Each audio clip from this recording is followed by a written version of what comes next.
I'm Will Lennox from Channel 9, which is a free-to-air broadcaster based nationally in Australia, but specifically I'm based in Sydney.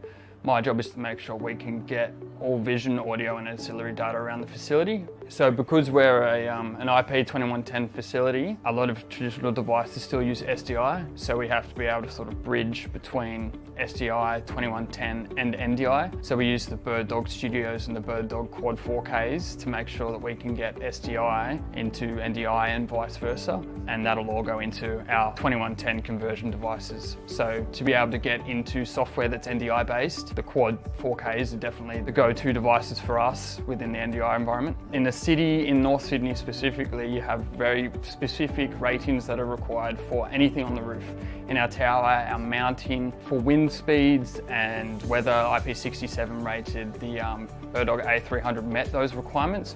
We also had a requirement for redundancy, so we have the SDI as well as the NDI out, in which we have a PoE injector that goes into the switch. If we ever lose any of that networking infrastructure, we have the SDI going into a fiber converter, which goes all the way down into the data center, so we can make sure we're always getting that footage if required. That footage is also recorded 24/7, 365 into one of our EVSs. So if anything ever happens, we can make sure we can shuttle through that, and that's available to us. The wide shot of Sydney Harbour is probably the most important for us and for news downstairs. They use that in the backdrop of the 1600 news. It's also used for car accidents on the bridge, any events that happen in the harbour that we can zoom in on. The great zoom that the camera has allows us to get pretty good shots of any accidents or events like that at the Opera House or anywhere along the harbour there. Back to weather, we also look at the sort of rolling storms that can come in from out east in the ocean or from the west over the hills. We get awesome weather shots coming in from that, and they love the time-lapse shots, and they use those in combination with storm footage. They get some pretty cool shots. Being able to access all the devices within the same network and just select source and destinations is one of the main attractions for us. We can push that back onto our producers and our operators in small control rooms and controlled environments, and it just makes it a lot easier.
Well, it is that time again, everybody. Hope you are doing well. My name is Bird Dog John, and I am back in action. In those scenarios, it's good to neuralize the cameras.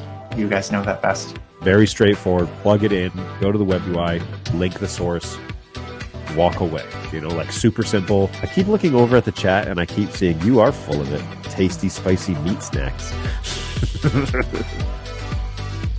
Covered in flavor. I mean, you can't go wrong. So what's going on? We've got a handful of folks here in the chat, and I really appreciate that. What's up, mate? Hey, Warren, how are you? Appreciate it. Hey, Robbie, how's it going, man? You're just talking about you. What's going on, Tom? Ahoy. How is it going? What's going on, Go Web? Good to see you again. Thanks for hanging out with us again today. Appreciate that. I feel like I'm in this video more than anyone but John. It's true, NetApp. You are, I'm going to cut this up and put this in the next intro. What's happening, everybody? Hopefully you are doing well. My name is indeed Bird Dog John. At least that's what I go by around here.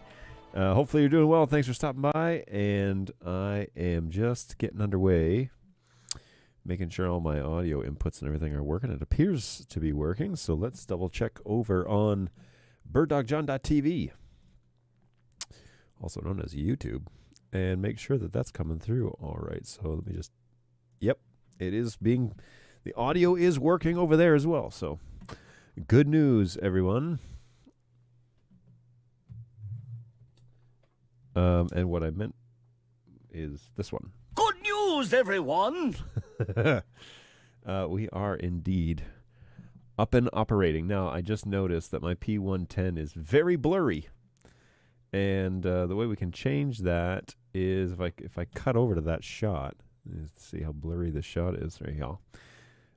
We can adjust the, we can adjust the P110 by changing it over to autofocus. Now, it was on autofocus, but it was focusing for some reason on my monitor, which is also dominantly in the shot.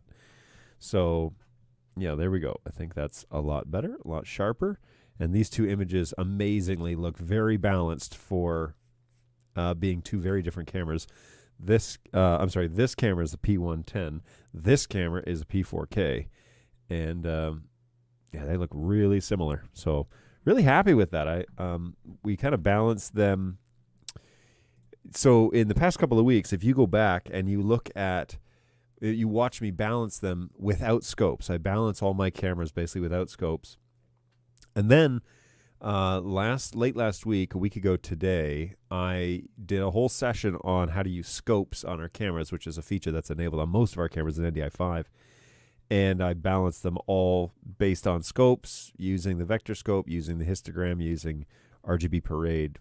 And now they look, I mean, to do it by eyeball is great. That gets you like 80% of the way there. To do it with the scope, I feel like dials you into like 95%. So these two shots that I can cut between look really similar. Now, as contrast to that, the one shot that I have not done in... because it's still on LTS, is the P200, is this shot. And obviously it's a little overexposed in this, and it doesn't have the scopes enabled. So maybe next week I will update to NDI 5 on the P200, and then we can balance that one to the P4K, which is my main shot, which is this one that you're looking at.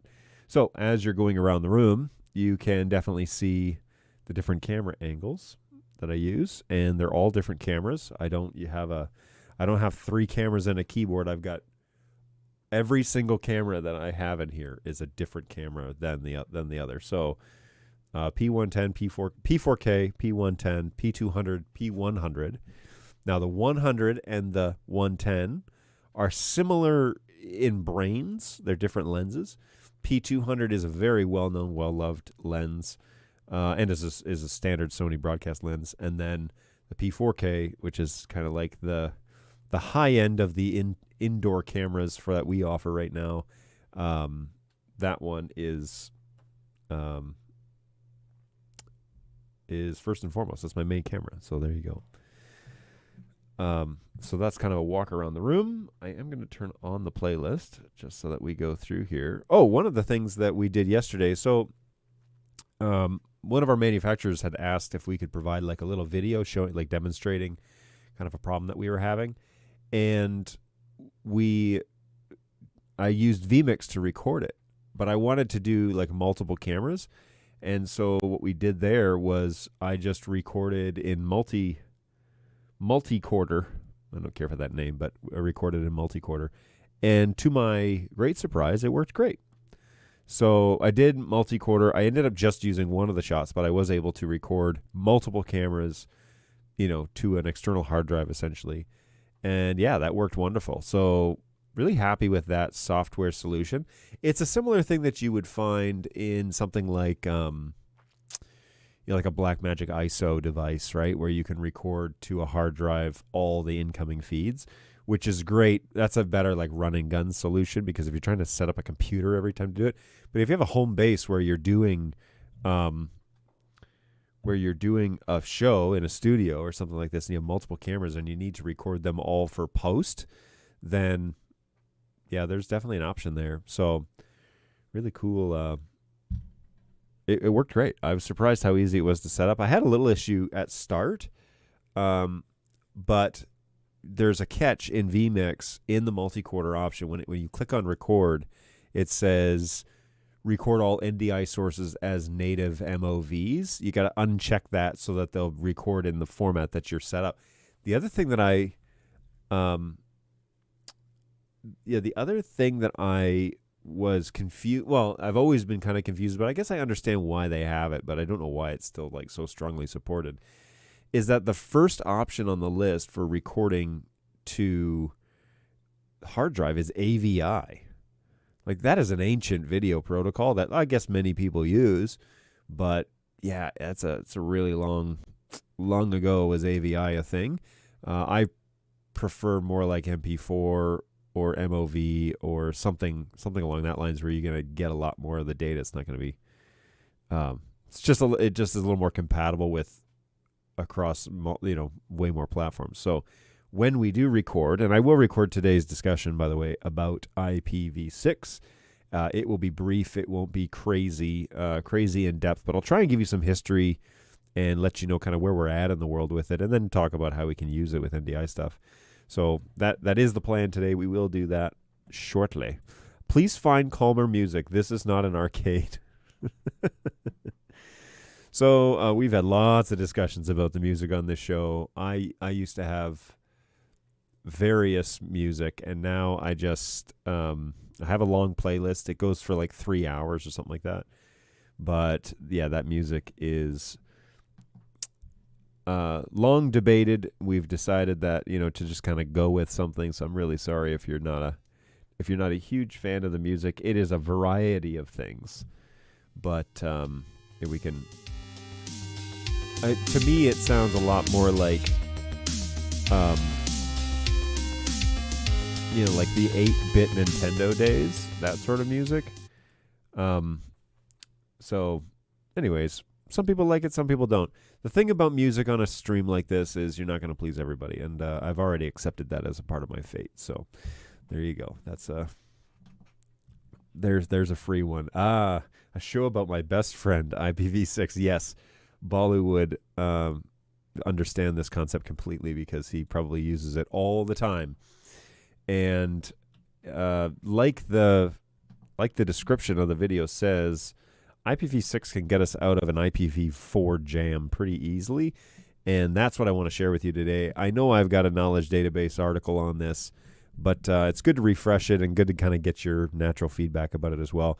I'm liking my new setup, so I want to kind of redo some of the stuff and bring it up to speed. So that's part of the reason for today's show is I just want to talk about it. I want you to know about it and have something to chat about here on the show. So what's going on, Josh? Good morning. I've been using multi-recorder for years, and a chief reason I bought vMix. vMix AVI is great. It uses very little CPU. The codecs is different and very good. Okay, well then I will. I'll check that out. By the way, AVI is just a container, like MOV. Yes, I do know that. It's just. I mean, just because something's old doesn't mean it's not good. I'm just saying, for flexibility and the way that I like to export my files, I find there to be better options in vMix. Stream Beats, yes. So the artist that made all the music for the show can be found if you just go to Google and type in Stream Beats or Streamer Music and then Stream Beats. You'll find all of the music that I use is there. It's royalty free. It's funny because occasionally I'll get flagged for things for music, but they always come back as non-copyright music, and so I never get any strikes or anything like that on my account. Personally, I absolutely love the music. What's going on, Senseless? See, can't please everybody, but you got to make a choice and go with it, and some people will like it and some people won't. So used every single day. This is IPv4. Potentially the music as well, but IPv4, we definitely use it all the time. And if you're unaware of this helpful thing, then it's good stuff. Oh yeah, or you could also search for Harris Heller, and that's the actual artist name. Good times. Great oldies. Well, hopefully you guys are doing well. Thanks for stopping by today. I don't have coffee, and I don't have a snack on stream. I just have water. So this will be interesting. Now, full disclosure, I've already drank all the coffee this morning, so that's already in my system, and this is caffeinated John at this point. So whatever your impression is on that, that's who I am. At 11 o'clock in the morning here in Michigan, caffeine has entered the body at that point. I've considered dropping my caffeine intake or like going cold turkey, but that is one level of commitment I just haven't gotten to yet. So, good morning from LA. What's going on, MTash? Hopefully you're doing well. Thanks for stopping by, as always. Hey, and special thanks to everybody who's gone to birddogjohn.tv and subscribed. The numbers have been steadily going up this week. Over the past 2 weeks, they've been steadily going up, but I've been very impressed that people are subscribing to the show. So thank you very... Whoa! That camera's out of focus. Hey, see... She just doesn't know what to focus on. Now it's focused on the TV, on the screen again. So that's annoying. Anyways, subscriptions 233. We're up again from what I saw last night. So a couple more people have come along for the ride. Okay, let's fix this blurry camera. This is brutal. All right, so I'm going to open up Chrome. Here's how I'm going to do this. I'm going to make this a permanent fix. So I'm going to open up Chrome and go to the P100 site, the web UI, and so that is going to be birddog-studio-p110.local. And okay, so up comes the web UI, and I guess I could share this with you if you'd be so inclined. Let's jump over there. So here's the web UI for that P110, and what would also be helpful, I think, is if you could see the 110. So let's add that to this shot. All right, and I'm going to add this so you can see a little bit blurry. Let's just make this appropriate. Okay, we're just going to need this, so we're going to log in, and one of the things I really wish that this site would do, I did bring this up to the engineers the other day, that it would auto-select that text box since it's the only thing you can do on this site. You shouldn't have to click on it. It should just your cursor should already be on it. But, okay, so here I'm in the web UI. I'm going to change this straight up to manual, and now I'm just going to dial this all the way blurry as far as she'll go, and then I'm going to go all the way back in until I'm close to it. Boom. That's actually pretty good. And I think I like that. So then I'm going to go preset camera, and I'm going to save this shot as preset 1 on full manual, standard. Yep, that's all good. Okay, well, that was easy peasy. Let's take a look at that full screen. Full value, by the way. This is not low bandwidth. Yep, looking good. So there we go. That's how that's done. And it's really easy. I like to save it as preset 1, especially because that camera's not moving around very much. So because it's not moving, I don't need to worry about any of the other preset settings. It's just a single shot. So that's easy. And it's nice and precise. So good stuff. Okay. It's 11:18. And I want to start into the conversation for today. I will start recording this, though, because I like the higher quality. YouTube really compresses the video, and so it looks really bad. So let's do that. Okay, so we're going to talk today about IPv6 and why you should know a little bit about it if you're getting into the NDI world. Now, there are so many people that are broadcast guys or streamers or video guys or audio guys, but now because of NDI, you're getting into the networking realm. And so we should probably have a general understanding as to how this works.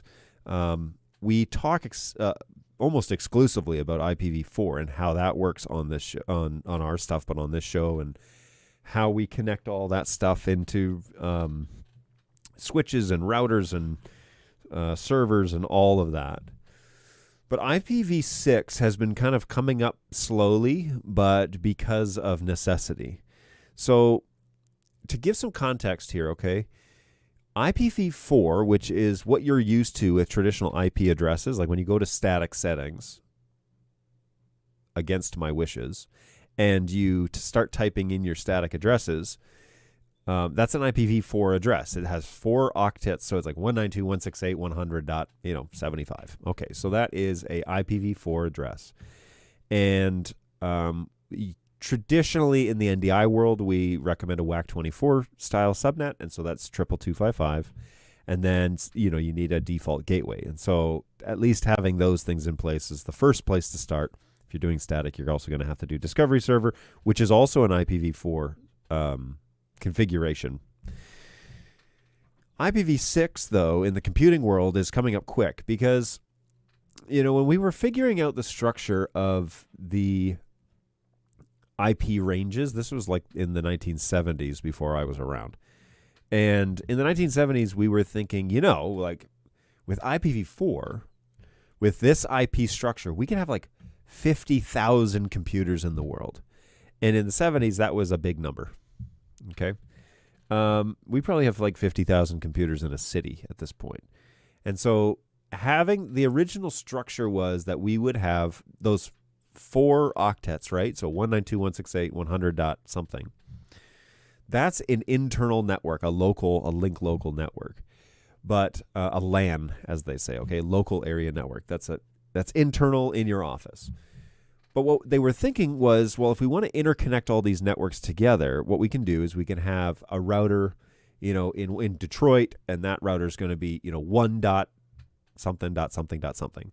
And then we'd have one in Chicago, and that's 3 dot something dot something dot something. And then one in San Francisco, and that's 12 dot something dot something. And that first octet could go from 1 to 255.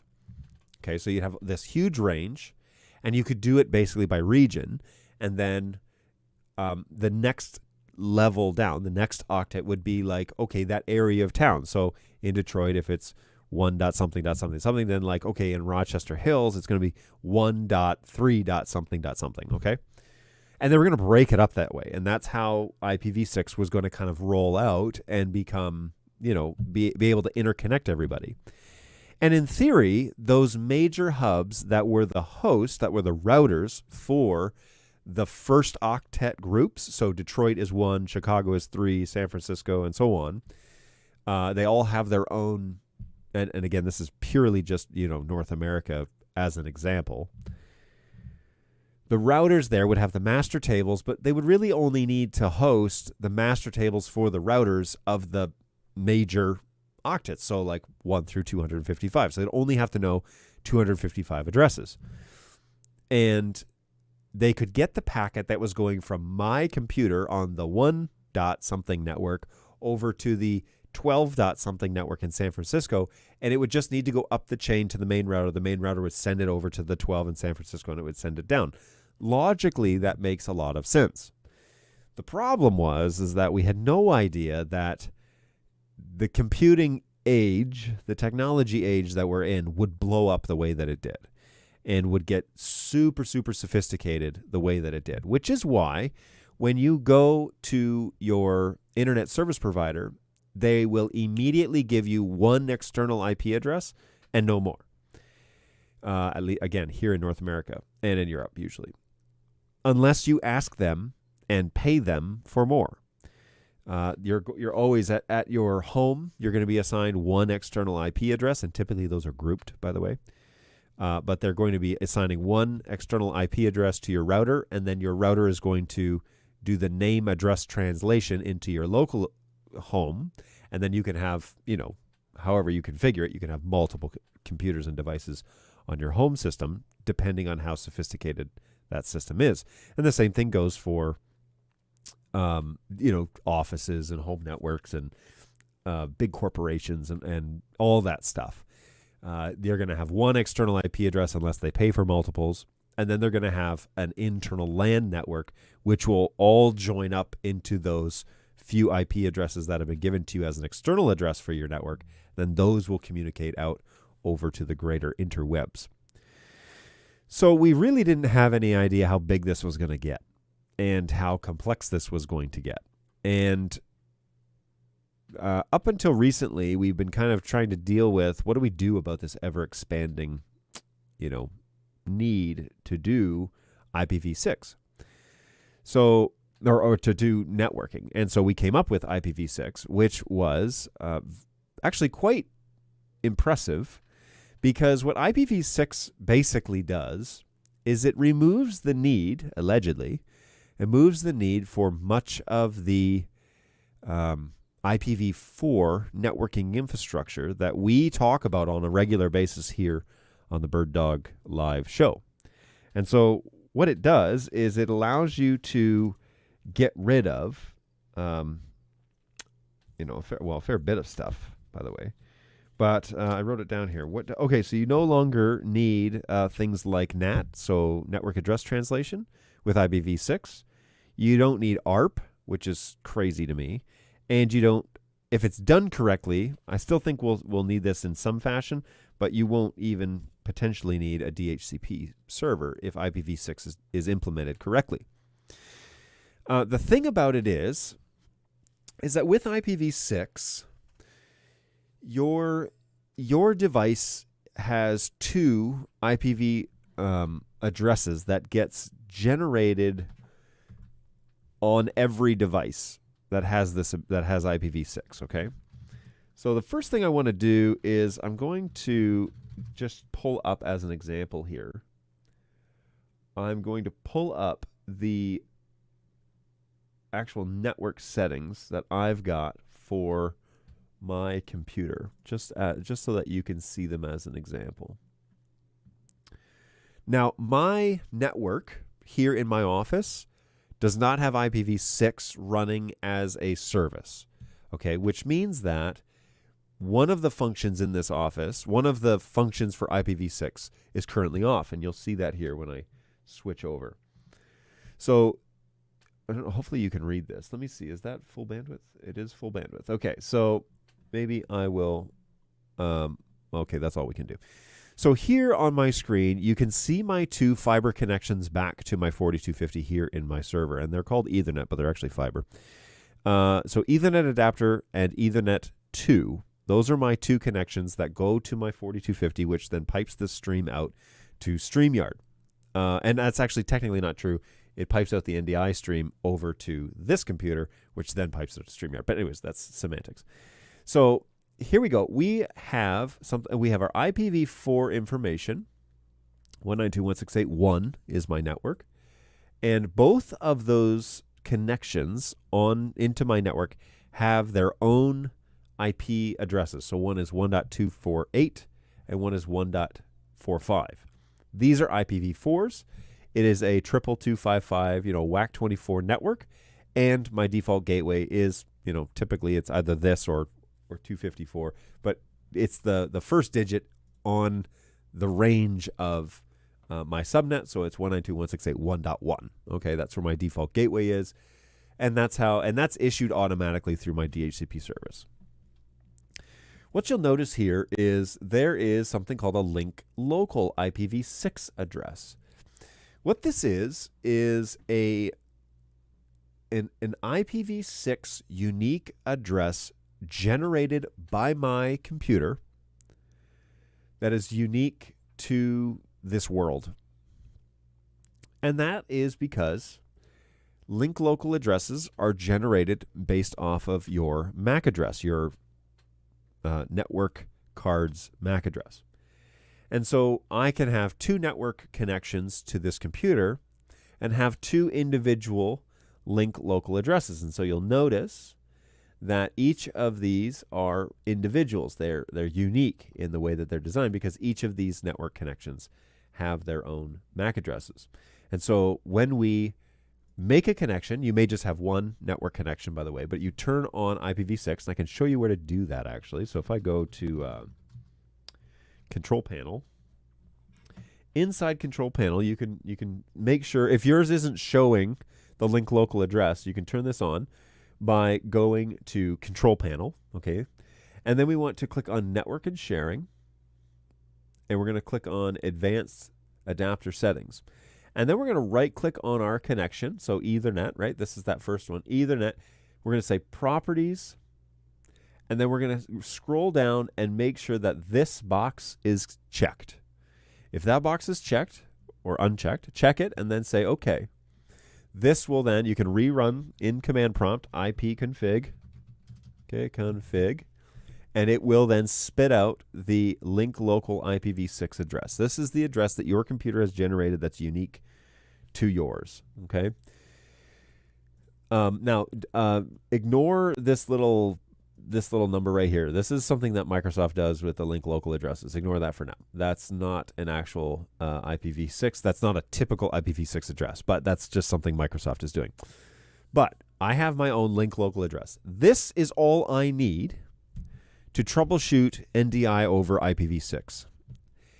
And the great thing about IPv6 and why Balu says that he uses it every single day is because IPv6 does not communicate on the same level that IPv4 communicates on, which means that if you know the IPv6 address of your camera, you can access it on a web UI over the IPv6 protocol. Okay? So we can use it, for example, when we botch the static IP settings of a camera, because the IPv4 settings are not the same as IPv6, which means that we can use them independently. So you're going to look at this and say, well, John, how on earth would I know what the IPv6 address is of a bird dog device? Fair enough. I'm going to show you. So we can use the MAC address. Remember what I said earlier? The MAC address of my network adapter is generating my link local address on the IPv6. So now we can use that to actually show, we can use the MAC address of our device to generate what the link local address is, and they're all generated the same way. So it's not something unique that's done necessarily exclusively, like there's no individual formula. It's actually generated the same way across all IPv4 stuff. So what I want you to do, I want you to go to your favorite browser, and I want you to type in MAC address to IPv6. All right. And it's going to bring up whatever, a search here that you're going to use. And the one that I always gravitate towards, but it's not exclusive that you need to do it, is this one by NetTools. And what they say is go ahead and fill in the MAC address of your device.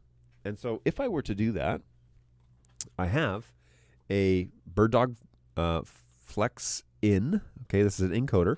And look, on here I have the serial number. It says serial, but it's actually the MAC address of the unit. So I can just type that in. So E, 8.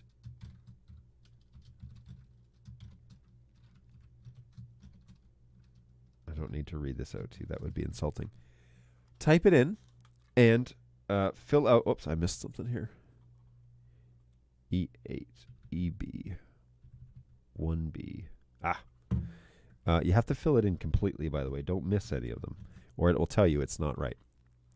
Okay, so I type it in, and it gives us our IPv6 address from this website. Now, we can get into how it's done, but that's kind of more like, it's more binary talk and like how things actually get converted over. And that's not really the purpose of today's show. Today I want to show you how to use this information to get into your device. Now, this is particularly helpful with BirdDog devices that do not have a screen, right? Because the screens, the 4K family, they show the IP address. And so like we don't really need to know that. However, if you're still having issues getting into the device while it's showing the IP address, for example, this is a way that you can do this. But on the bottom of all of our cameras, we include the MAC address. And so you have the information to get to this level. And if the device is not struggling with the network level interaction, if it's not, if the baseboard isn't nuked or the NDI chip isn't malfunctioning or something, it's getting on the network, but you can't access it on IPv4, this is the way that you can get to it. And why Balu loves this method is because customers ship us their stuff on really obscure NDI or IP configurations, static configurations, where like there's no way we're gonna know how to get to it, but we can get by it by using IPv6, because IPv6 is just a different communication level altogether, and I'll explain a little bit of how that's happening in a minute. So now I'm going to take this IPv6 address that has been generated from my MAC address, because they're all generated the same way. And by the way, a link local address is going to start with FE80. And then notice this right here, you have dual, what is this, semicolons? There are two of these. What this means is that these fields, these values are just zeros. Okay? And without confusing things too much, you can only eliminate a group of zeros. Okay, so a lot of IPv6 addresses are going to have zeros in them, groups of zeros. You can only eliminate one group of zeros by doing this. If you had another set of zeros later on in the link local, you could do one or the other, but you can't shorten the IPv6 address multiple times doing this, but you can do it once, which means that this actually says FE80 semicolon 0000 semicolon 0000 semicolon EAEB. Okay, that's what's going on here. You're also going to notice that there are similarities to my MAC address to the IPv6 link local address, which is why we say that these are all unique, because every device in the world is supposed to have a unique MAC address, right? And it's actually a violation of manufacturing if they have the same, which is an issue when you start like imaging computers and they all have the same MAC address and you don't actually do like sysprep on them. Again, maybe a foreign language to you. Sorry about that. But you'll notice like E8EB. Well, this is EAEB. Well, that's really similar. Well, what's happening there is we're actually flipping some of the values in the creation process. They're getting flipped. And, oh, look, you could even read here for yourself how to actually the conversion process works. But it's flipping some of the values and reformatting them to, here we go, convert the first hexadecimal to binary. And that's what's going on here. And then invert the bit at index 6. So it makes it from a 0 to a 1, or 0 to a 1, or a 1 to a 0. So it inverts it, and it changes the value. So it changes it from an 8 to an A. All right, that's what's going on here. So that's why it's slightly different, but you're going to see similarities. And so 1B, oh yeah, you also like randomly insert FF into the sequence. And so 1B, and then right here, it says throw ff.fe in the middle. So we see FFFE. Okay, that's a part of the conversion over to IPv6, which is why I wasn't going to really get into this on the show, because it's kind of like way more than you need to know. But once we take the MAC address of a bird dog device and we convert it over to IPv6, and if you want to know more about that, you can follow up here on this actual nettools.club address. We can take this information and we can copy it, so Control-C. Now I've plugged in my little Flex encoder.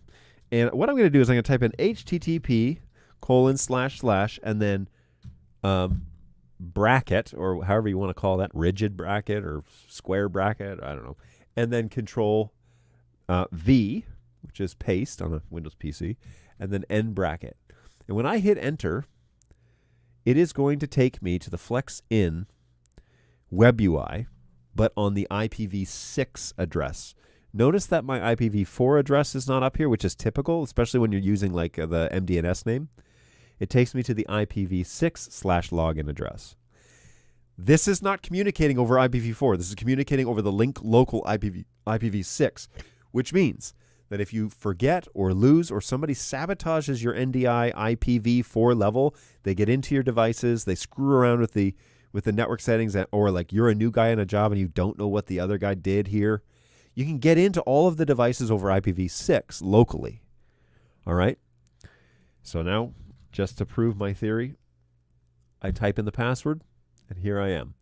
I am now inside, still on IPv6, but now, look, I can see what IPv4 information is being relayed.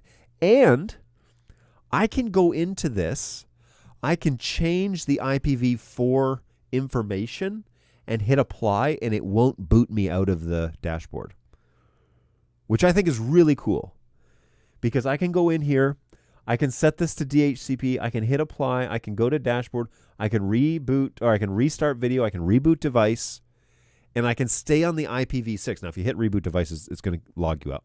But I can stay on the IPv6 level, and manipulate things on the IPv4 level and make sure that they're working before I leave this screen. So this is crazy helpful when you're trying to troubleshoot things that are malfunctioning on a network level. You can actually kind of rise above it onto a separate networking level, IPv6, and troubleshoot the IPv4 level stuff that's happening inside of the device while not getting booted out while you change the IPv4 values. Okay? It's so crazy. It's really helpful. And if you have this little bit of knowledge, which I'm happy to share with you for free for the cost of admission to the Bird Dog John live show here at birddogjohn.tv, this stuff can help you get into, again, you don't have to be a network admin to understand how to get here. You might not know how it's all done behind the scenes, but to get here, I've given you all the tools to interact with your devices on this level. Now, a word of warning before we wrap up here with this, topic. Some networks, if you're doing NDI on a corporate network, some networks turn off IPv6 as a group policy. Okay, so on your computer, you're not allowed to turn on IPv6. So if you go to Control Panel, Network Sharing, you go into the adapter settings and you try and turn that on, there may be a group policy that doesn't allow you to do that. And you'll either need to use a computer that isn't controlled by the corporation, or you'll need to ask the IT department to allow your device and your devices, your NDI network, to have IPv6 information, if that's the case. But in general, that's how it's done. And it's interacting with your device on a different level than IPv4, which is traditionally what we talk about on this show, and how to troubleshoot and how to configure and all that. Imagine if you could configure your entire IPv4 network while operating at what I think is a higher level of networking, and you can interact with the device, you can change the settings, and you can hit apply and make sure that those settings are working before leaving the web UI because you're running on an IPv6. So that's the advantage of using this. We use it all the time in this office. Balu uses it probably every day or every other day. But I know that my guy one of my guys, he doesn't work for me. He's just a buddy of mine now. He does QA testing for us, and he uses IPv6 all the time to get into the device and to see what's happening on the network level, but not be interacting with it through the network level. Does that make sense?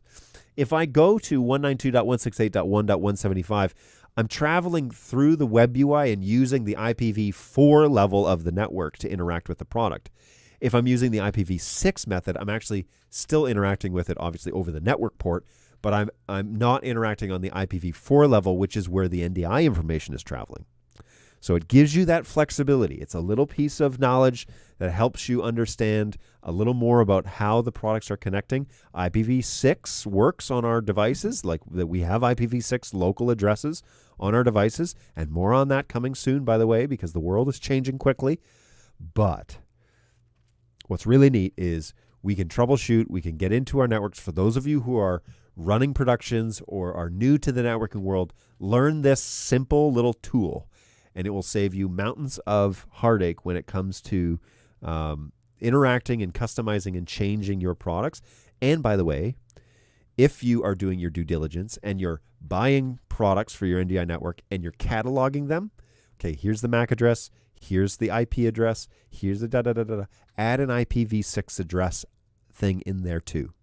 On like your spreadsheet or however you're cataloging it, add the IPv6 address, convert them on a website just like I did here in this show, and have that in your database. The toolkit that you're developing just got way deeper because it gives you one more element to figure out, is this a network malfunction or is this a product malfunction or what's going on here? Gives you the ability to try things quickly, have that data at your fingertips. It's always nice to spend. I think if I spent 30 minutes with a list of MAC addresses, I could crank out, 100 IPv4s. I could probably do three a minute or something like that if I really went to town on it. So 100%, it's worth your time to learn the IPv6 stuff. And then you've got that tool in your toolkit as you go along. So hopefully you find that helpful. And we'll go back to the show and take some questions, whichever questions you might have. All right, I'll kill the recording and go back to my little playlist. And let's see what's going on in the chat, because I do see things kind of moving along here in over in the chat. So what did you do to that poor monitor? What did I do to that monitor? On the back of the monitor? What poor monitor? What are you talking about? Are you referring to my sticker that's on there? Is that what you're talking about? That I covered up the manufacturing logo and I put a bird dog logo on it? That one? Is that what you're talking about? We'll have to follow up with you, Mr. Facebook or Facebook individual.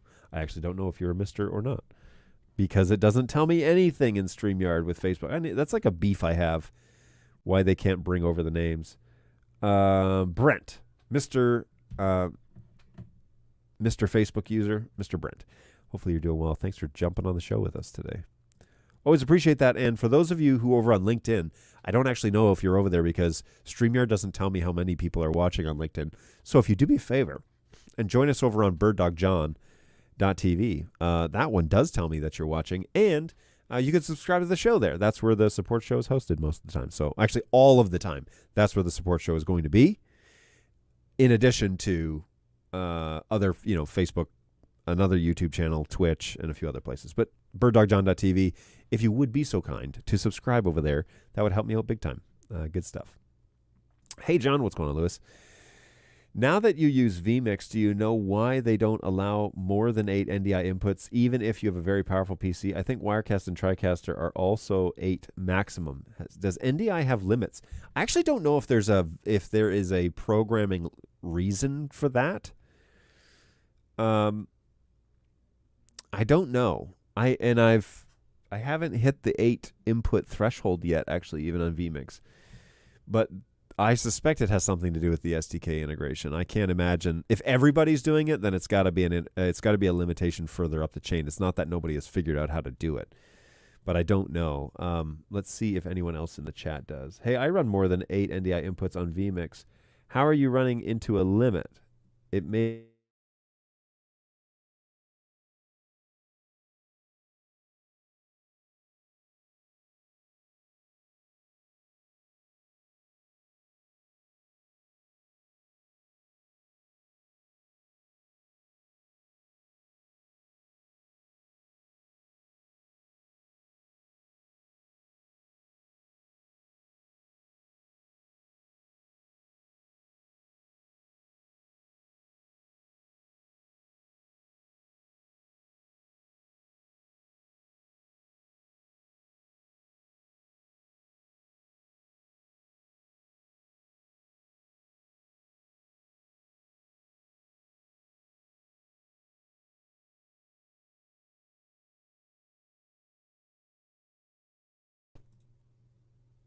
Hey, everybody. So the Mac that I'm running this on, hopefully this is coming through all right. The Mac that I'm running this show on just reboot. And let me make sure the audio's here. Yeah, okay. Wow, it just tanked. Now, I got right back into the show, but I don't know what that looked like on your end. I'm glad it didn't quit. I guess the recording. See, that's why we record things when we're doing demonstrations, because that was really annoying. But I booted up StreamYard on this machine, and then this machine came back. I mean, the Mac reboots instantly, so that was nice. But, yeah, I don't know what happened there. I'm really sorry if I've missed anybody's comments. The last one I saw was from MTash saying, reached a limit. And then Frink says, he's back. And Pandorica, hey, what's going on? Says, hey, there we go. So, yes, sorry. The Mac just randomly restarted without any warning whatsoever. And then it was like, do you want to submit a crash report? So my apologies. Let's go back to, let's see if anybody has a response for Lewis. So, hey, I run more than 8 NDI inputs on vMix. Maybe you're running into a licensing issue. Hey, Josh, because these are the restrictions that were indicated to me from vMix, 8HD 44K. On their website, they mark those limitations too. Do you work in HD? He says, yes, I do. 1080p, and I have the 4K version of vMix. We run 9 P200s at 1080p, and some encoders, all NDI, and that all seems to work, have latest version of vMix, if that helps. I bought the 4K version of vMix as I needed the vMix caller levels. Greetings, everyone. This is an interesting topic today. What's going on, GoWeb? Hopefully you're doing well. Oh, hat's off. Yes, the hat is off. I don't know if this is hats off to John or if this is John, where's your hat? But yes, I walked in this morning and one of my guys was like, hey, nice haircut. And I was like, well, I've had this for like 3 or 4 days. And he's like, yeah, but you wear a hat. And I was like, touche. So there you go. Maybe we've reached a limit. Great information on IPv6. Thanks for explaining it to a non-network nerd level. That's most what I do, because I would be laughed at if I stood around with legit network engineers. Although I am a network nerd, Padawan in training. There you go. Well done. Well, I'm glad. So we can talk more about the history of IPv6, kind of like where it came from, because I think it's really interesting. Like, little known fact, when you go to google.com, you are generally traveling over IPv6, which is why now, and you'll notice google.com is super fast when it responds. That's one of the advantages of IPv6, is that we're able to do aggregation correctly. Okay, so these are terms that you may run into if you're doing like a Network Plus course, for example. The little pseudo example that I gave was basically what aggregation was supposed to be for IPv4, where you have these individual routers in these cities or places around the world, and they all have, the first octet is that region. So then when one region's talking to the other, it knows, oh, this needs to go over to San Francisco or to the western region or whatever. And it would aggregate quickly that way. The issue is that we had to expand fast, and routing is not necessarily based on physical location. And so, it's not 1 through 12 east to west or 1 through 255 east to west around the world. That's not really how it works out, because networks don't really work that way. They don't think by geolocation. They think more about like path of least resistance. And so how data travels is not, 1-to-1 with how far it is for me to get to Melbourne, for example. So there were some flaws in that. And then aggregation became very bloated, and we didn't do it very well. And so it got out of hand. 70s, 80s, 90s, it just blew up on us. And now, how many devices are corporations? I mean, shoot, we've got thousands and thousands of cameras in the wild that all have unique MAC addresses and have to be configured correctly in order to work properly, right? So IPv6 is really cool because everybody has a unique address, which we will likely still use local networks in the IPv6 realm. But theoretically, you could use all of those unique addresses, and you wouldn't need a DHCP, and you wouldn't need an ARP table, and everyone would just kind of know who everyone is, and it works a lot faster because of aggregation. And so that's kind of where I'm going with this, is when you go to google.com, first of all, website's cached here on this machine. So let me kill the playlist for a minute. Let's go over to this screen. And what I'm going to do is open an incognito mode, which basically gets rid of, let me close all these windows before I go here. Okay, so we'll go back to my page here. I'm going to right click, say incognito, and this is basically loading from start. It's not using the cache on the machine. It's not doing a few other things, but anyways, but if we just go to like google.com, type it in, and we hit enter. I'm sorry, we hit enter. I don't know why it didn't go through. Boom! It like instantly pulls up. Now this site is really basic, and there's like really nothing to it, but it is really fast when you're going to it, and it's because Google uses IPv6 primarily to do this.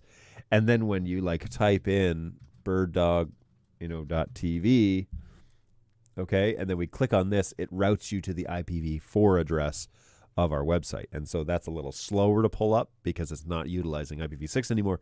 It's using the slower IPv4 version.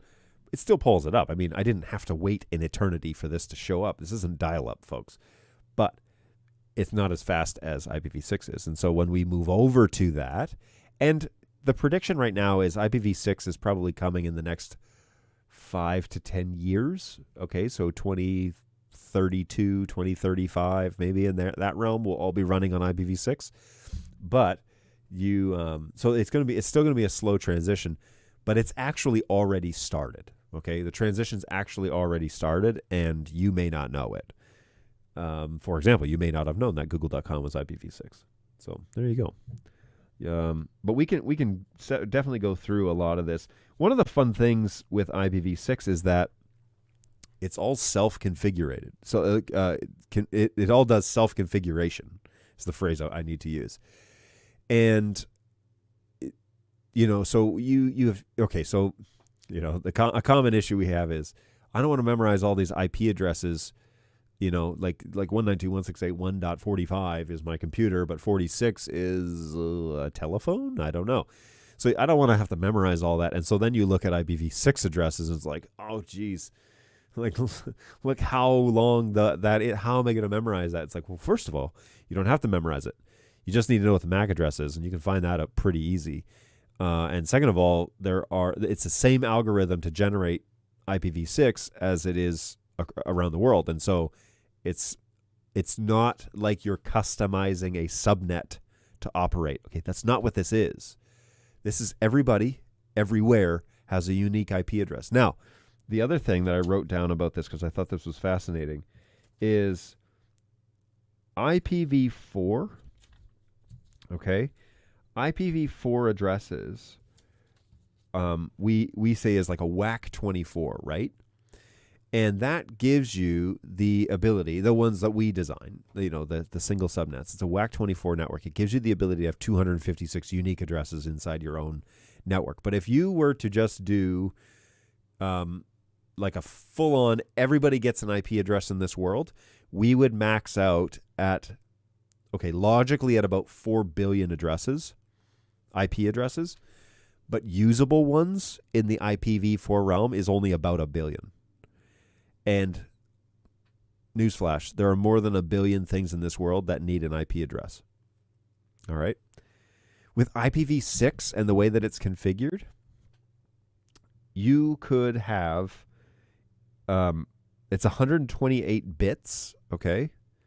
So the address is 128 bits, which means that you can do 2 to the power of 128, which basically means, here's the analogy that you need to understand. If every air molecule in the world needed an IPv6 address, we could do it 6 times. Okay? That's what that means. 128-bit addressing means that every air molecule in the world could have 6 IPv6 addresses and we wouldn't be maxed out. It's an insane amount of addressing, which is why you can start eliminating all of the things that you need to group things in locations or zones or routers. Or like, you can get rid of a lot of the network logical portion of things because everybody can have a unique address and we can do aggregation properly. Okay, so it's a huge jump forward. It's a huge leap forward. Now, where we are right now is known as dual stacking, where you can do IPv6 and IPv4, which allows us to troubleshoot IPv4s with IPv6s, right? That's what we just did. That was the demo.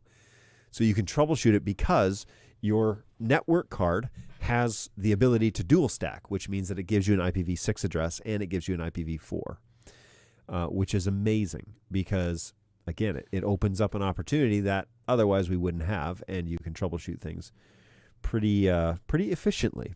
So really, really cool little tidbits about IPv6 if you're hanging around, if you're still hanging around, that you're able to learn, at least from what I wrote a bunch of stuff down just because I didn't really want it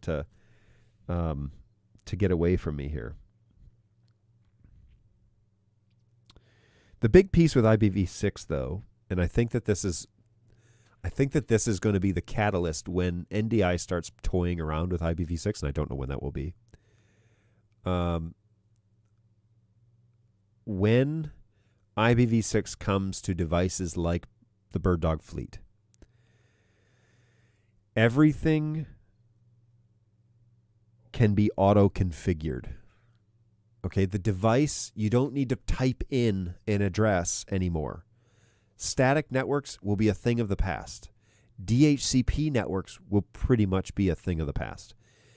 Everything will be auto-configured because everything will have a unique MAC address, which means that everything will have a unique IPv6 address, which means that you don't need all of the things to help configure your network anymore. Even static, even discovery server, all that stuff kind of goes away. And so it will be very interesting to see what comes of the future with IPv6 because it's a very different way of doing networking, and it allows us to efficiently connect point A to point B, wherever that is, with very little heavy configuration like IPv4 requires. So look forward to the future, folks, in networking especially because it's so great. Really excited. I have 4 SDI and 12 NDI sources into my TriCaster TC1. Works well since I put in the Netgear 4250. I love hearing that. So he's got 12 NDI sources. So that threshold, I could try it on my TC1. Albert, what? Oh, you have a TC1. Okay, so yeah, I could just load up my TC1 and see what I can do. I think I've done more than 8 on the TC1 now that I think about it. So I don't think that's a limitation on TriCaster. It would be odd if they did, because it's probably just No, because TriCaster isn't pulling in the full feeds until you switch to program, and so it's only doing one full NDI feed in, and the rest are proxy, which are, 6 megs? 3 megs? I forget what it is these days.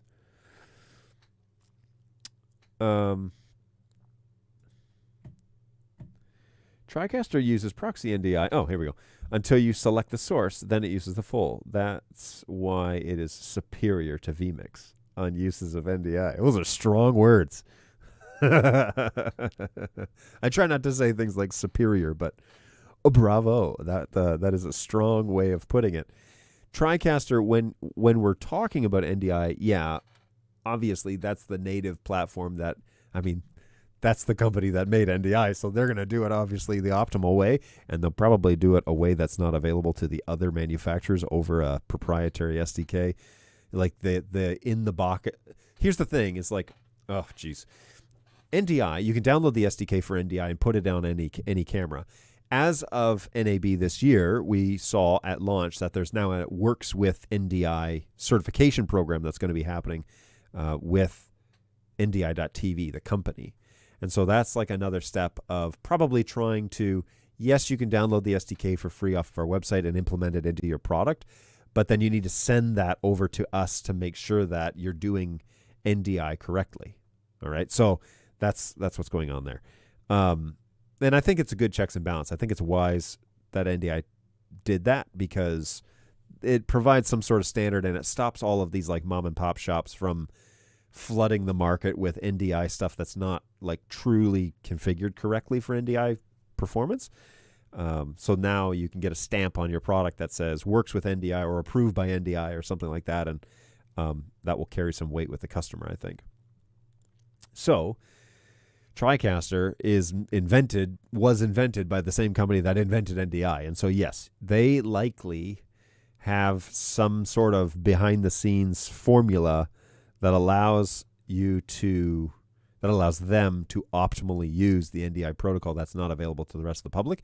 Maybe not. I don't know. And maybe I'm just assuming that, but it does seem that TriCaster has an edge over many other NDI ingest softwares and programs and hardwares that isn't available to the mass public. And like, they're allowed to do that, by the way. They don't have to give us tell us the recipe for the 12 spices and seasonings that they use to make their thing work. They probably should actually do that. But anyways, I digress. But yeah, TriCaster's reliable and really rock solid when you're bringing in NDI inputs, and I can attest to that. I have a refurbished TC1 here, and it works great. It's really good. So strongly recommend TriCaster if that's within your budget realm.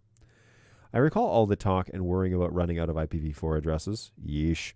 I mean, that's been coming on along for a while, but the current prediction is it's likely still 10 years away before we like really need to do mass migration. But it is coming up. I mean, there are more and more products. Look on your phone. You get IPv6 addresses on your phone, when you, especially, anyways, it's coming along. And I don't think that we should be blind to that. I think actually NDI should capitalize on that early. Wouldn't it be so cool if the whole NDI infrastructure moved to IPv6 capable, and then now our network recommendations would be very different, and way simpler. If anybody's watching, that can help me make that a real deal. That'd be awesome. James says, I'd like to add an audience mic or two. What mic do you recommend for that purpose? I'll throw that out to the crowd too. I will tell you that I have used multiple microphones in this scenario, and I'm happy to share that along with you. Yoink. Let's open up a web browser. Have a little look-see over on Sweetwater. I'll show you what it is. I get in trouble when I show Amazon, so I don't get in trouble like by moderators. I get in trouble by the audience. They don't like me shopping on Amazon. So sweetwater.com here in the U.S., that's where we can look at gear. It's not necessarily the best price in the world, but it's a great place to look at all the stuff. You can also go to B&H. By the way, B&H is a Bird Dog partner, and they're friends of ours. So, okay, so the first, what is it? So I didn't have any money when I first started playing around with this, and I went out to just do some like market research, and I just wanted to get a fairly level, flat, not bassy. I don't need any of that type of microphone, and I landed on choosing the Behringer C2 pencil microphones. They're just little condenser mics, and I set them up on either side of the stage, and I pointed them at the audience. And these are great microphones. You can see, I mean, I say great. They're great for the price. So they're $60 for a pair, which is like, whoa, red flag. But they actually work really well. I have these currently at home because we changed over to a different microphone, which I'll talk about next. But these little guys, super easy. They need phantom power. They come in a nice little carrying case. They come with everything you need to kind of get them set up. No need for a windscreen when you're using audience microphones unless you're outside.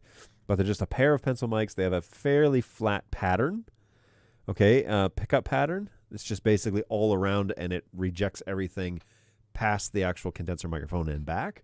It does pick up a little bit behind, by the way, so just heads up, if you're putting these on stage, you might get some stage noise out of them. But they work pretty well, and they come in this little case, and that was fine and dandy. So the Behringer C2 microphones were a pretty good choice, and for the price, I was kind of happy with that. Now, I then went away from C2 because we went with a different one, but I did end up buying a single Behringer, I think it's called the B5. Is that right? The B5 microphone. I bought this little pencil microphone as well. Very different pickup pattern. Okay?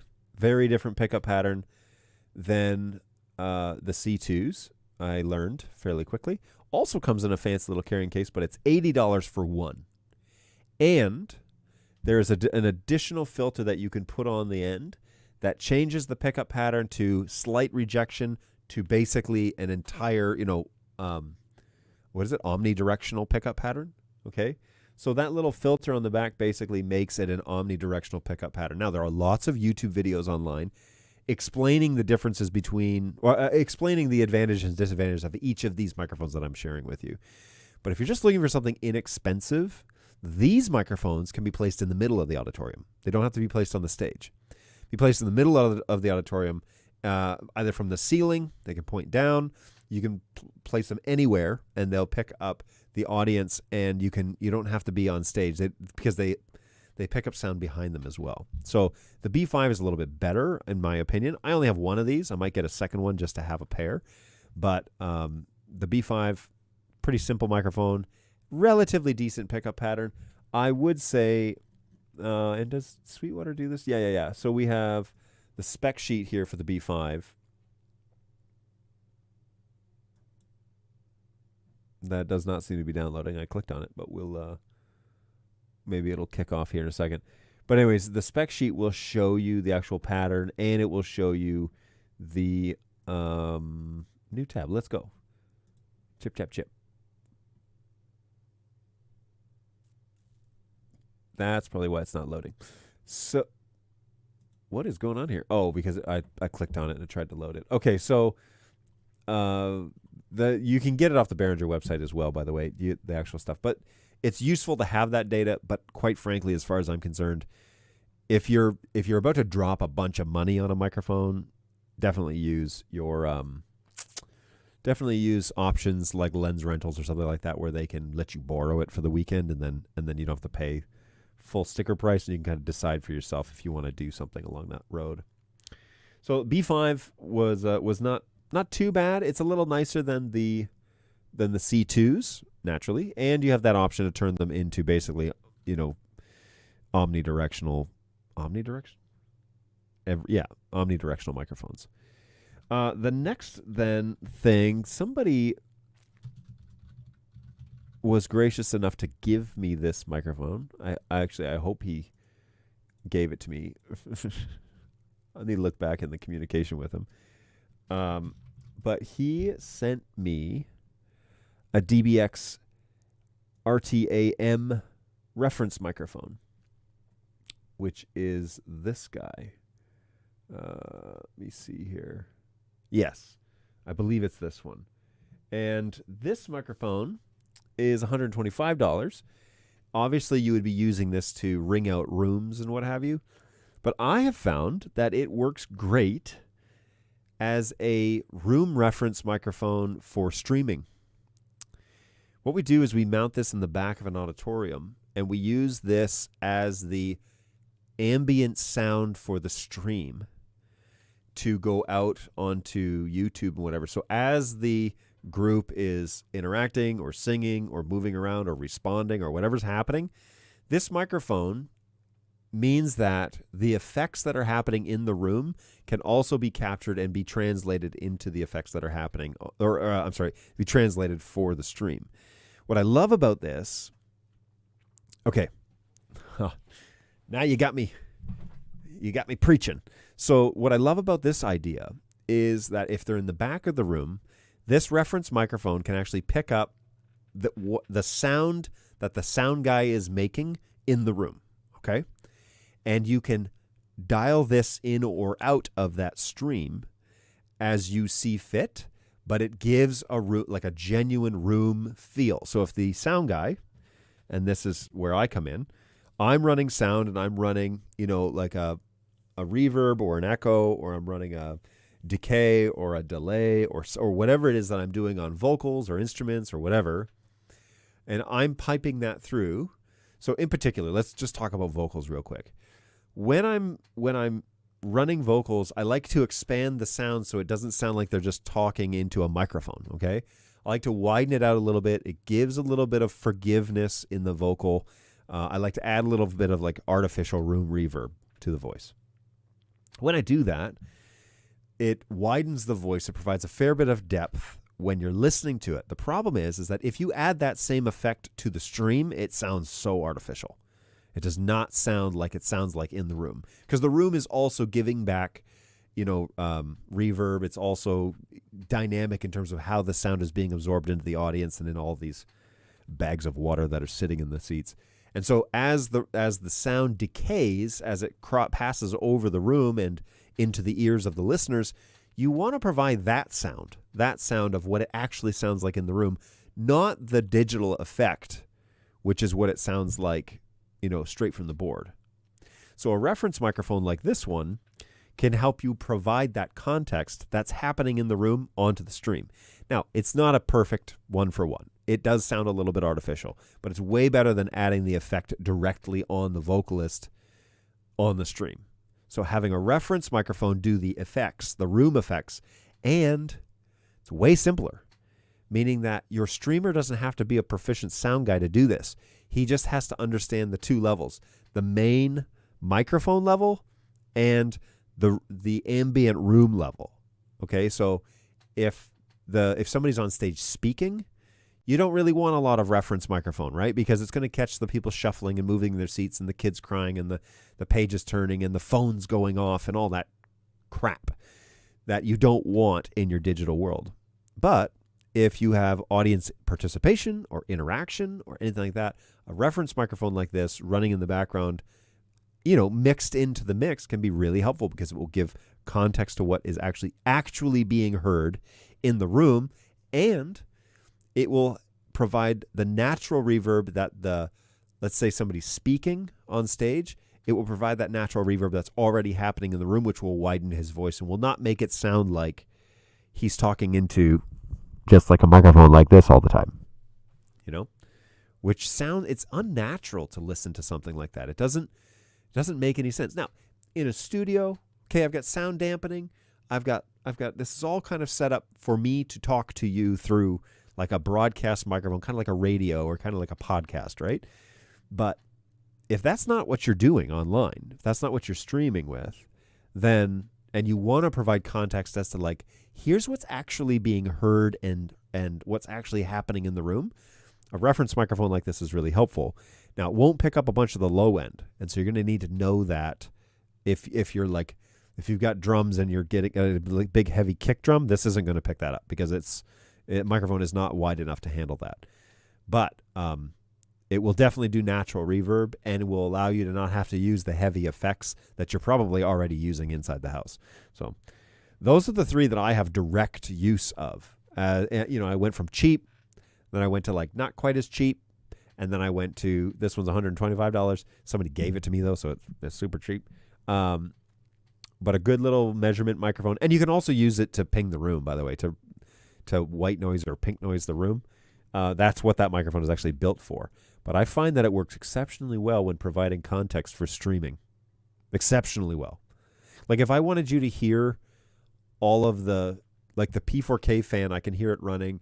If I wanted you to hear the ambient sound of the air conditioning running, if I wanted you to hear the creaks of my chair, I would get that microphone and point it at me, and it would pick all that stuff up because that's what I'm hearing. That's what is happening in this room. But this microphone rejects all of that. It even rejects my proximity effect of like getting all up on the microphone. It keeps it pretty level. This microphone specifically, and don't get me started on the RA20, but this microphone particularly is great for this function.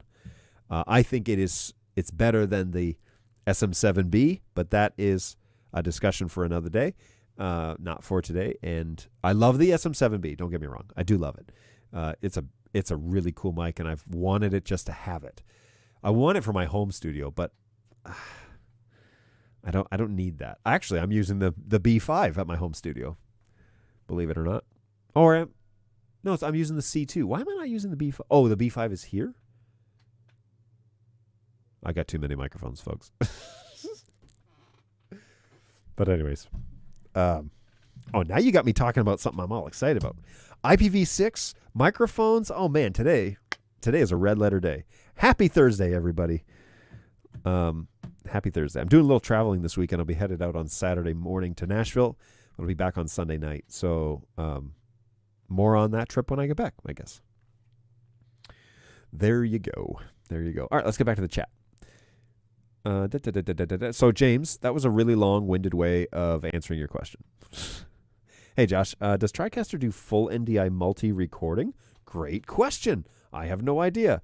Anybody want to chime in on that? Heinrich, how are you? Hi, Josh. Do you use Dante Audio on your TriCaster? And if you do, how is it working for you so far? I don't use the TriCaster. I do use Dante, though. So that was still not an answer. I mean, it was an answer, but I guess it's hard to determine if that was an answer or not. Anyways, good stuff. Well done. Okay. Just checking on things here. We're an hour and 20 minutes into the show. Thank you, everybody, for hanging around. I really appreciate that. And do me a big favor while we're here. If you go over to birddogjohn.tv and subscribe to that channel, shamelessly plug it. That is the support show channel. Everything that I do in this in a live capacity for this show is broadcasted there. And so that channel is slowly growing. I'm not doing it to monetize anything. It would be great if I could make money, but I'm not doing it to monetize it because I don't think that that's the purpose of today of what we're doing here. But I do love to validate, hey, this show is growing and moving in positive ways, and people are paying attention. And everything that I cut up on this show, so all my recordings and all that stuff that I do, show up on this channel. So if you want to see the highlights from these shows, highlights, that's what you want to call it. If you want to see the highlights of this show, and then, yeah, that's definitely that microphone's way out of position. So if you want to see the highlights of the show and you don't want to watch the 2-hour recordings, I'll cut all of the things up that I'm doing and put them on there as digestible bits. And so today's recording will definitely appear there. That is the plan. Okay, let me fix this NTG2 because it's really out of position. I learned something about NTG2. I learned something about shotgun microphones is you want them to... I'm going to break this thing. You want them to actually point right here. Much like much like a lav mic or whatever, but you want them to point here. And so if I lean forward or move like this, if it's pointed at my mouth and I move, you stop hearing me. You just hear the ambient sound of my voice. But if it's pointed here, I can shift in my chair, I can move like this, and it's always going to be leveled to pick up my voice in this area, which is relatively consistent regardless where I move in the frame, right? So if I was I'm not using the NTG2, but if I wanted to, we could level it for that. And you know what? Why not? Why not do that for a hot second? So let me bring up the NTG2. It is on this one. And you should hear it now. Let me pull it up in... You should hear both mics, by the way, right now. Let me pull up YouTube, though. I want to hear what's going on here. So, birddogjohn.tv. Right now. Don't forget to subscribe. Let me pull up YouTube, though. I want to hear what's going on here. Okay, so both microphones are on. Birddogjohn.tv. Now, this microphone is... Don't forget to pull up YouTube, though. I want to hear what's going on here. Okay, so both microphones are on. Birddogjohn. And I got a loop because I'm listening to it on here. Crap. So I can't actually even hear this because... Oh, you know what I'll do? I'll fix it. I'll fix your wagon. So I can't actually even hear this because... Oh, you know what I'll do? I'll fix it. I'll fix your wagon. So I can't actually even hear this because... Oh, you know what I'll do? I'll fix it. I'll fix your wagon. Okay. I got it. So I can't actually even hear this because... Oh, you know what I'll do? I'll fix it. Okay. Hopefully I'm back. Sorry about that, folks. I don't know how many of those loops you were hearing, but I was hearing a whole bunch of them. So, all right, now we're going to pull this down, turn this on. All right, I've muted. All right, I have muted channels 3 and 4. I'm going to add NTG2 to this channel, okay? And let's turn that one up and this one down.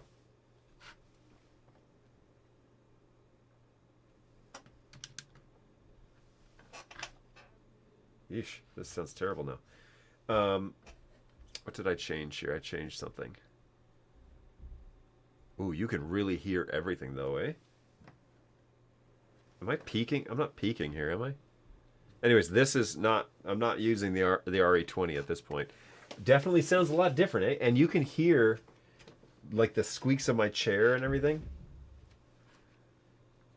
And it sounds so weird. It's just, like, hard to follow because I'm listening to it here. Am I, like, super duper quiet to everybody? But you can hear, like, all the reflections off the desk and everything. You can hear it all. Maybe I'll move this a little closer to me. Maybe that'll give me a little bit more. Let's just...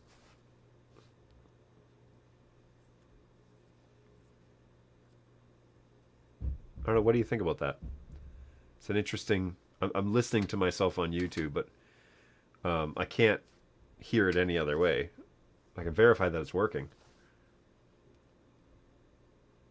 There's a clear low end that is missing, right? Like, obviously it's not going to be like the RE20, but there's a clear low end that's not happening here. That just sounds so empty. And it's hard. This is like painful for me to listen to. Let me know what you think. Okay. So, senseless. Make it stop. Have you ever tried to use a shotgun mic as voice? I mean, use them as a close mic, not out of shot. I have an engineer inform me that others do that for... We tested and it sounds good.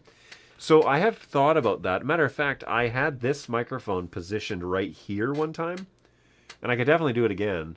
I had it positioned up off the desk so it wasn't hearing these reflections, because you're probably hearing those reflections coming off of the desk, which are then bouncing around the room, right? Which is the beautiful thing about this, is I don't have to power it as much, but it picks up so much more of my presence right here, and it eliminates everything else that's going on. So the key, obviously, is to get this guy as close as you can. There he is in the shot, right? And he's got the big dead cat on there. But that's about as close as I can get it. And if I talk up to the camera, I think it sounds good. But like this chair, like you can hear every single squeak that this chair makes, and it drives me bonkers. So I'm going to jump back over to YouTube. And the reflections. I don't like the reflections that you hear in this microphone at this distance. And it's because I haven't sound treated this room. This is a hard wall behind us, you know, like it's definitely going to provide those reflections. So if I bring back the RE20 and I slowly bring this back up to reasonable levels, and I take this one down, and then I listen to myself, man, it's crazy the differences. Again, totally different microphones, different purposes, but I honestly would trade the obstruction of this microphone in the shot for the quality of the audio that it brings, because it's 100% worth it. And I know that there are guys in the field that totally disagree with me, because they think you shouldn't have the microphone in the shot if you can afford not to have it in the shot. I think there's a time and a place for that. There's a time and a place for that. This is a little too hot. That you 100% should, especially if it is formatted like a podcast. That's what this is basically a video cast, right? But it's just a little chat show that we have, and having me in the frame with no microphone makes zero difference, I think, in terms of what it is that we can actually do. And so I'd rather have higher quality audio for you than worrying about the obstruction being an eyesore on the shot. Like, I think people understand this. They've seen enough video, and this is just a subjective opinion, by the way. It isn't, like, by no means matters in any way. But people understand that to capture great audio, it needs to be as close as you can to the subject. And this is a beautiful microphone to do that. And so I think it makes sense. Voiceover work. Gotcha. Sorry. I blanked for a second there. I've actually done a little voiceover work, believe it or not. I'd be happy to do it again, for that matter. But there you go. John, how does it make you feel that I just plugged my Yeti black mic in via USB and never think about it again? Well, simple minds. Agree, this is not sounding as nice as that from that direction. I do think the RE20 is a bit too bassy when I turn it up here. a mic is fine for a podcast. Yes, I agree. Having it, and again, that's why everybody's so familiar with the SM7B is because it's in every podcast shot. It's the go-to. Everybody uses it. And I would like to get one, like I said, just because I'd like to have one. But what are they running for these days? SM7B. Maybe I can find one on like Reverb or something that's for cheap. 400? Oh, I thought they were cheaper than that.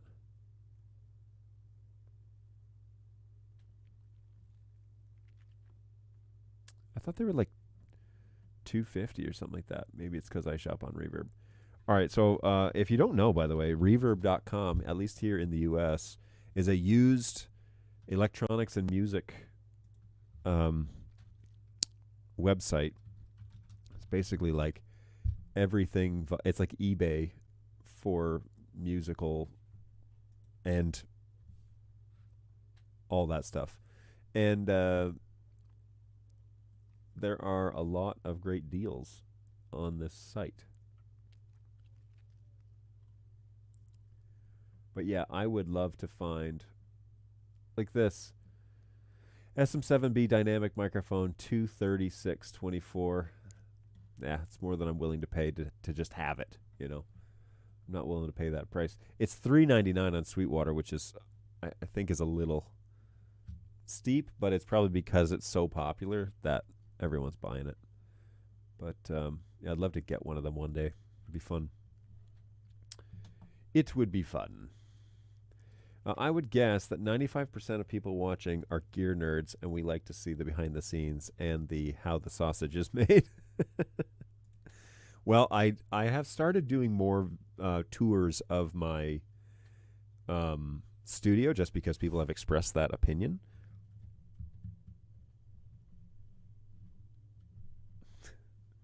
Okay, that's perfectly out of the shot now. That was kind of bugging me. So I have been doing a few more tours and stuff like that. I love audio stuff. That's one of my original wheelhouses that I used to hang out in for a lot of the time. But yeah, audio is one of my fun little, because there's so much creativity inside that realm. But it's good stuff. Video is something that I've taken on fair bit over the past 5 years, and I mean I did a little bit before, but not to this extent, not every day for a living. So that's been fun, and yeah, setting up studio lighting, that's been a fun revisit. I did lighting a lot, and I did like technical theater in high school and college, and it's been fun to revisit that and how the stuff has advanced over the ages since I did it all the time. So it's been fun to like re-navigate those worlds and understand all that better. And I do a little bit of photography. I like, I like photography, so I like to, do a lot of nature, landscape stuff, and I go camping a lot, and we've gone on a few trips to very scenic places, so that's been really fun, and just kind of feeds those hobbies that I have. So, yeah, learning a lot. I've learned a lot over the ages from, the how to take better pictures, not just on full auto, all that. So once you start learning the basics, then it like kind of starts to translate into other cameras and lenses and all that stuff. So I am the sound guy at my church. Yeah, there's a lot of us around that do that function on weekends. It's amazing how many of them are out here. But all right, so this has been a lot of fun, and feel free. I will export that video and get that up on my YouTube page real soon about IPv4. So if you missed that earlier today, be sure that you follow up on that. But I do have potentially a 1 o'clock meeting that I do need to prep for.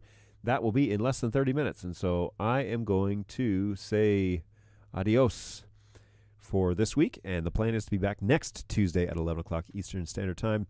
Have another chat about something. So today I woke up this morning and thought I should really talk about IPv6 because that's a great little tool to have.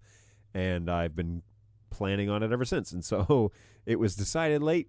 But hey, I got the weekend to think about it and do a little travel this week. And I'll be back on Tuesday to hang out with you. And let me just check the calendar real quick. I think we are... okay, that's not for another week. Okay, so yes, plan is to be back on Tuesday. And we'll hang out a little bit and have a fun little chat again. So hopefully you found today somewhat helpful, and that there are some nuggets of information that you're able to add to your arsenal and toolkit. Don't forget to hit me up over at birddogjohn.tv. Happy to have you subscribe to that. That shows my bosses, first of all, that this is actually a real thing, but also that there's useful information that people are interested in knowing, and they want to know more. And so feel free to join me over there, birddogjohn.tv. And of course, my guys at help@birddog.tv. That is my support system that my team works out of. If you need help with Bird Dog, okay, if you need help at all with your purchase, reach out to us at help@birddog.tv, and we can at least steer you in the right direction. If not, give you your answers that you're looking for. We do try and assist everybody as quickly as we can. Sometimes we have a little leeway in there. Give us a few hours to try and get things together, or if you send it to us at the end of the day, expect something first thing in the morning. But yes, please reach out to us at help@birddog.tv. That's where we can take your question and literally get to anybody in the company. If you send me a message on Facebook, I can't do that as well. If you call me on the phone, I just can't do that as well. I can't take the information you give me and get it over to the engineers so they can see it when they wake up. I have to put in a bunch of other processes to make that happen. So honestly, the help desk, help@birddog.tv, is highly efficient. We spend most of our time and energy making that system better and better and better, and we promise that's what we're trying to do. And so feel free to reach out to us there between now and Tuesday.